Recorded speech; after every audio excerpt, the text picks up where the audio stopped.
The cemetery was quiet in the early morning, touched by a thin veil of fog that rolled through the gravestones like a living thing. Admiral Rebecca Hale walked slowly along the narrow gravel path, her white-gloved hands clenched behind her back. She had visited this place 100 times, but each step still felt like walking into grief for the first time. Her daughter, Lieutenant Amelia Hale, had been gone for 3 years. A training accident, they said. A malfunction. A tragedy. Words that did nothing to soften the sharp, unrelenting truth that Amelia, bright, brave, brilliant Amelia, would never come home again. Rebecca approached the headstone with the familiar knot in her throat tightening like a vice. She paused, taking a breath before she stepped forward. But then she froze. Someone was already there. A man, tall, in worn boots and a faded janitor uniform, knelt in front of Amelia's grave. Beside him, a little girl, no more than 7, clutched a small bouquet of wildflowers. The man's shoulders trembled. The child gently touched his arm as if trying to comfort him. Rebecca stiffened. This was her daughter's resting place. Who were they? She cleared her throat. Excuse me. The man startled, quickly wiping his eyes before rising to his feet. The little girl held his hand tightly, hardly hiding behind him. I'm sorry, ma'am, he said, immediately recognizing the uniform and straightening instinctively. We didn't mean to intrude.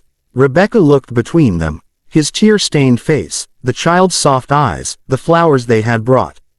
Why are you here? She asked, her voice restrained but firm.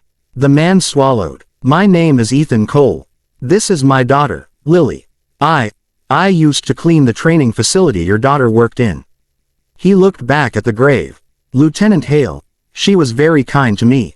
Rebecca blinked. Amelia, kind. Of course she had been kind, but she had kept her work life and personal life rigidly separate. She never mentioned a janitor. She never mentioned a child. My daughter knew her, Rebecca asked slowly. Lily nodded timidly. Miss Amelia used to braid my hair when Daddy worked late, she whispered. She taught me how to make the star knots with the ribbons. Rebecca's breath hitched. A memory hit her. Amelia sitting at the kitchen table years ago, weaving tiny knots into colored cords, saying it helped her calm down. Rebecca's throat tightened. Ethan knelt again, placing the flowers at the base of the headstone. We didn't know it was the anniversary today, he said quietly. Every few weeks, Lily wants to come and say hi. Rebecca felt something inside her wobble. She knelt as well, her knees brushing the wet grass. The chill didn't matter. You can stay, she said finally. The little girl brightened slightly. Ethan exhaled with visible relief. They stayed like that for a long moment, 3 strangers connected by one woman who never knew how deeply she had changed their lives. After a minute, Rebecca spoke again. Tell me, how did you know her? Ethan hesitated, glancing down at his hands. It's a long story, Admiral. I have time, Rebecca said softly. Please. He nodded and began. Ethan had been working as a janitor on the base for 4 years, ever since his wife passed away and he needed steady work to support Lily. He took night shifts to be home during the day, but whenever he needed to take extra hours, Amelia, Lieutenant Hale, would find Lily wandering the halls and keep her company. The first time they met, Lily had been crying in the lobby after skinning her knee. Amelia had knelt beside her, cleaned up the wound, and made butterfly shapes out of bandages until Lily giggled again. She told me I was stronger than most pilots, Lily said, her voice small but proud. Rebecca closed her eyes for a moment. Ethan continued. And she always brought extra snacks. Said they were leftovers, but I'm pretty sure she bought them for Lily. Sometimes she'd sit with me after my shift, just talking about life. She didn't treat me like I was invisible. Rebecca felt the ache intensify. Amelia had been so open to the world, except to her own mother. Rebecca had demanded perfection, discipline, results. She had expected Amelia to climb the ranks without distraction.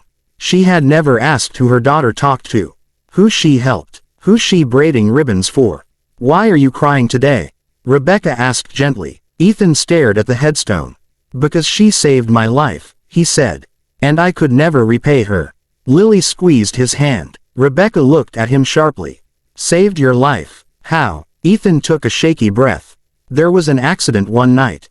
I was fixing a pressure valve in the hangar. The mechanism overloaded. I didn't hear the warning alarm.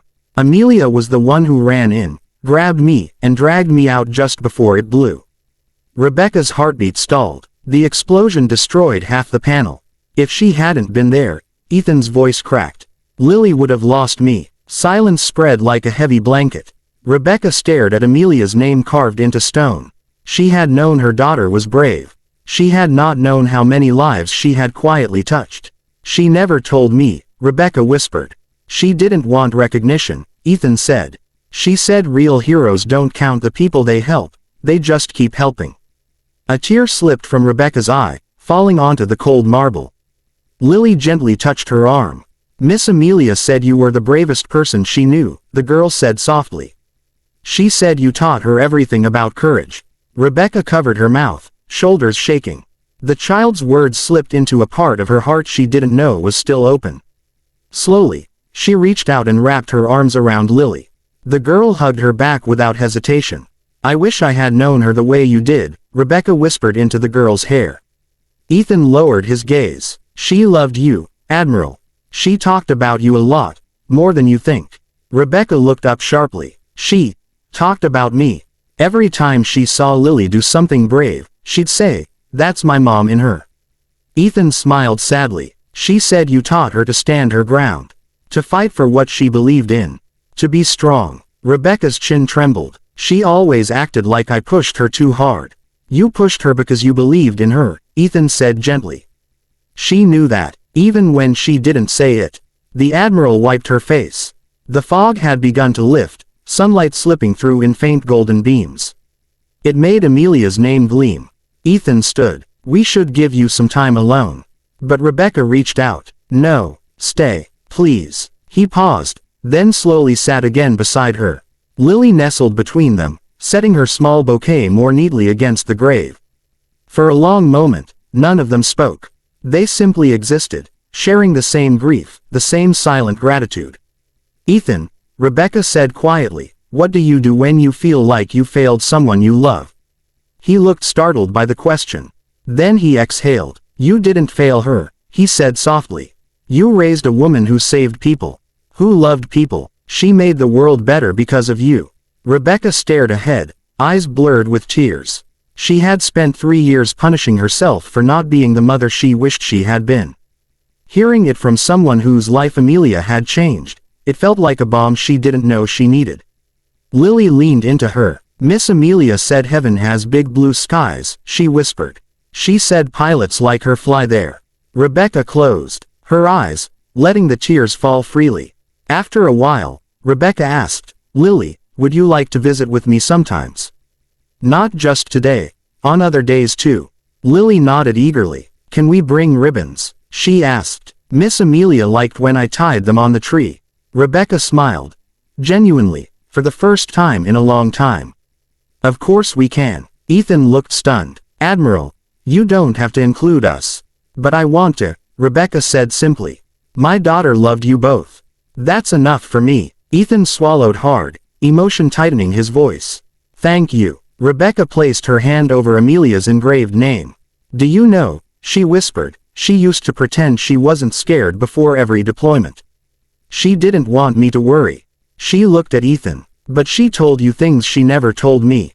Ethan shook his head. She told you the important things, Admiral. You were her hero. The words entered her like sunlight piercing through storm clouds. Rebecca took a deep breath. Would you tell me more about what she was like when I wasn't around? Ethan nodded. As much as you want. And he did. He told her about Amelia teaching Lily to whistle. About how Amelia used to hum old movie theme songs while cleaning up after late-night drills.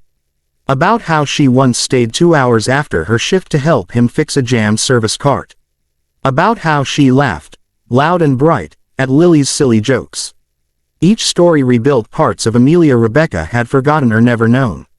Each memory stitched something inside her that had been torn.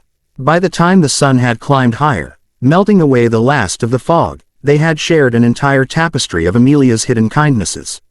Finally, Ethan stood. We should get going. I have a shift soon. Rebecca rose as well. Where do you work now? Base maintenance, he replied. Night shift mostly. She nodded thoughtfully. I'll walk you to the gate." As they moved down the path, Lily reached for Rebecca's hand. It was small, warm, and trusting. Rebecca held it gently. Before they reached the entrance, Lily stopped and tugged her sleeve.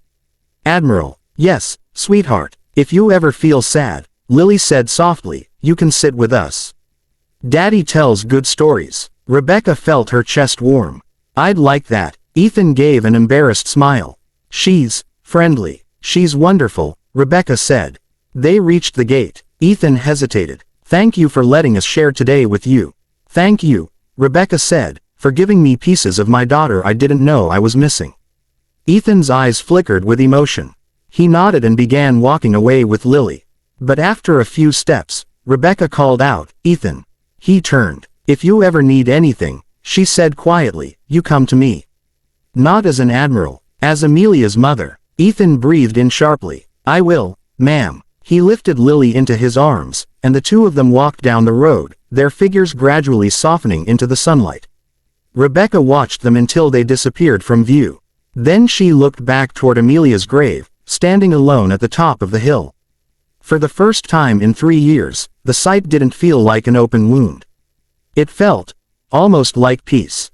And as the morning breeze rustled the leaves overhead, Rebecca whispered into the quiet air, "Thank you, Amelia, for choosing such beautiful people to love." The wind carried her words gently away, as if delivering them straight to the sky where her daughter flew.